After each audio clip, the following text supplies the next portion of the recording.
नमस्कार, रेवती रेसिपीजमध्ये आपलं स्वागत आहे. आज आपण मोदक बनवणार आहे. मोदक म्हणजे पोह्याचे, जाड पोह्याचे मोदक बनवणार आहे. ह्याच्यासाठी मी 4 वाटीभर मोदक घेतलेले आहे. हे गूळ कापून घेतलेलं आहे. 1.25 वाटी घेतला आहे. कमी जास्त आपला आवडीप्रमाणे करू शकता. 1 वाटीभर दूध घेतलेलं आहे मी. आता हे कढई ठेवलेली आहे. ह्याच्यामध्ये हे पोहे आपण या वाटीने 4 वाटी पोहे घेतले, ते भाजून घेते. छान मस्त कुरकुरीत झाले पाहिजे पोहे आपले.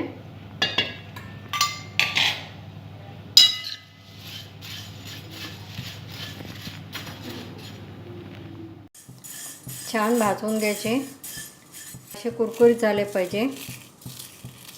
म्हणजे आपल्या हाताने असा चुरा झाला पाहिजे.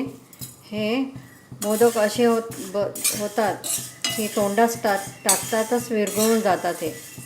हे खूपच सुंदर लागतात. आता हे आपण 1-2 मिनटं अजून करून घेऊया. झालेले आपले पोहे.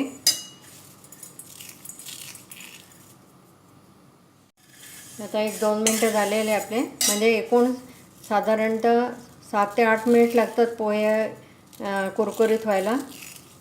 सिम गॅसवरच केलेलं आहे. थोडं सिम, थोडं मधनं मीडियम केलेलं आहे. आता गॅस बंद करते मी. आता एका भांड्यामध्ये काढून घेऊया आपण. आता मी हे पूर्ण पोहेचा तुम्हाला मोदक न दाखवता 1 वाटीचा पहिल्यांदा मोदक दाखवते. मग त्याप्रमाणेच बाकी पोह्यांचा करायचा. 1 वाटी मी पोहे घेतलेले आहे, ते मिक्सरमध्ये टाकले मी. 1 वाटीला साधारण पाव वाटी गूळ लागतो, हा अंदाज असतो. ह्याच्यात कमी जास्त तुम्ही करू शकता. आता मी हे पहिल्यांदा मिक्सरमधनं पोहे फिरवून घेते, बारीक करून घेते. एकदम बारीक करायचे. हे पहा, एकदम बारीक पावडर करून घेतलेली मी 4 वाटी पोहे घेतले होते, पण त्याच्यातलं 1 वाटीच पोहेचे मी करून दाखवून आलेली आहे, म्हणजे अंदाज येतो आपल्याला. आता तुम्ही हाताने पण मिक्स करू शकता, किंवा मग ह्या मिक्सरमध्ये हा गूळ टाकून मिक्स करून घेऊ शकतो आपण. आता एकदा मिक्सरमध्ये गूळ टाकून परत फिरवून घेते मी. छान ही पावडर झालेली आहे. गूळ पण आपला मिक्स झालेला आहे. आता याच्यामध्ये पाव वाटीभर दूध टाकूया. 3 चमचे मी टाकलं आहे. आपल्याला हवे असल्यास आपण टाकायचं. आता हे मिक्स करून पाहायचं. ओलसरपणा आला पाहिजे.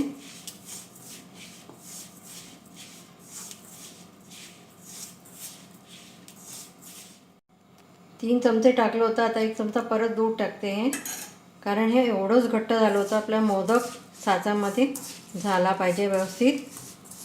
जसं लागेल तसं आपण दूध टाकूया. हे पहा, हे असं झालेलं आहे. ह्याचा पहा गोळा होत आहे, म्हणजे आपलं झालेलं आहे. आता हे मी मोदक पात्र आहे, त्याच्यामध्ये टाकते. भरून घेऊया आपण चांगलं.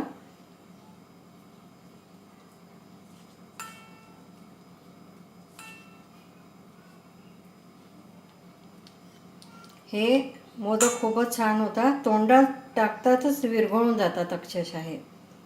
आता याला प्रेस करूया आपण.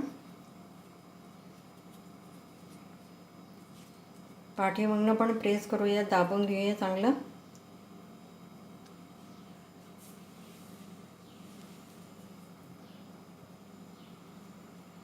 असे हे पोह्याचे मोदक आपण तयार करून आलेलो आहे.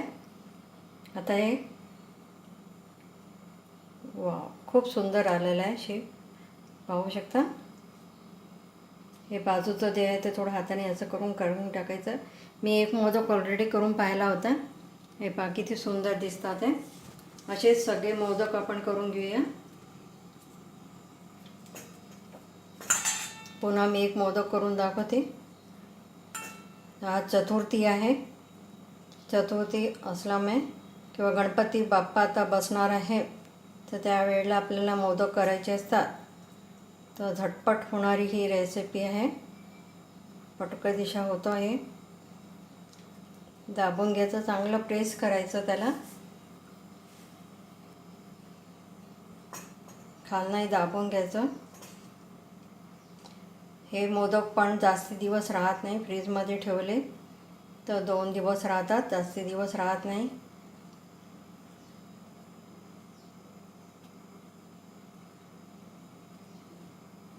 हा किती सुंदर झाला आहे मोदक, पाहू शकता.